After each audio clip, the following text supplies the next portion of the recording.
Bismillahirrahmanirrahim. Assalamualaikum warahmatullahi wabarakatuh.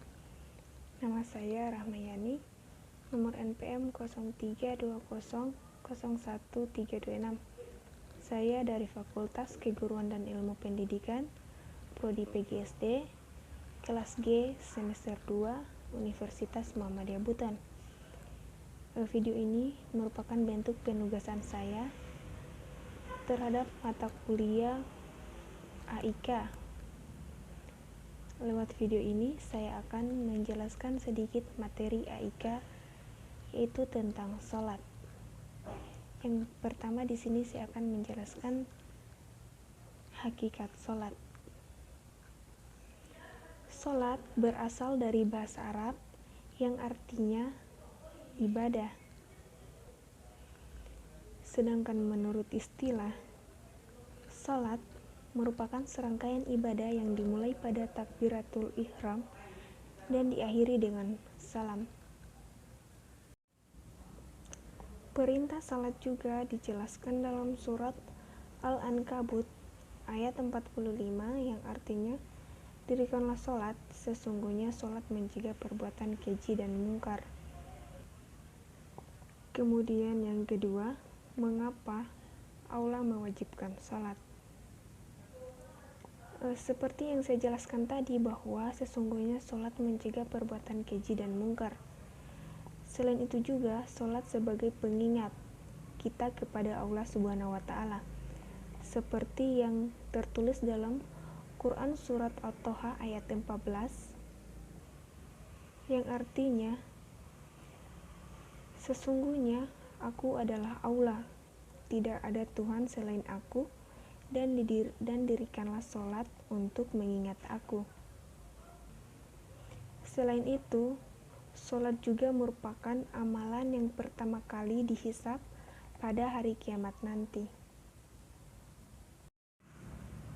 Kemudian tujuan dan fungsi sholat.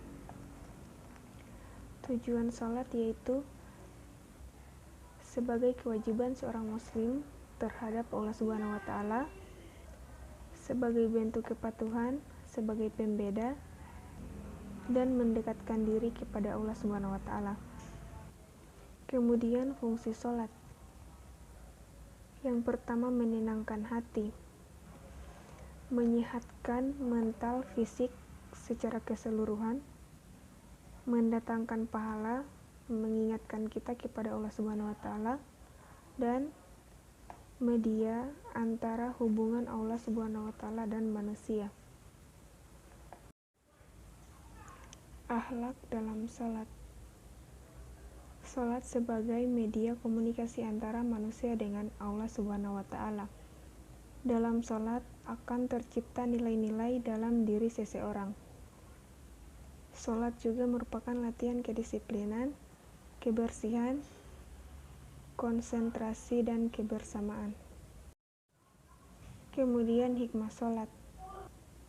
Yang pertama, memberikan ketentraman hati, mencegah seseorang dari perbuatan keji dan mungkar, menambah keimanan seseorang, menerangi hati, dan menjadikan faktor ketenangan dalam kubur. Kemudian yang terakhir, ancaman bagi orang yang meninggalkan sholat. Rasulullah SAW bersabda, barang siapa yang meninggalkan sholat hingga terlewatkan waktunya, maka ia akan disiksa dalam neraka selama satu hukub sama dengan 80 tahun, dan 1 tahun terdiri atas 306. Mendapatkan kerugian dan kejelekan di hari kiamat, mendapatkan dosa dan hukuman dari Allah Subhanahu wa Ta'ala, dan tidak mendapatkan rahmat. Dan itu saja yang bisa saya jelaskan, lebih dan kurangnya mohon dimaafkan. Billahi taufiq wal hidayah. Assalamualaikum warahmatullahi wabarakatuh.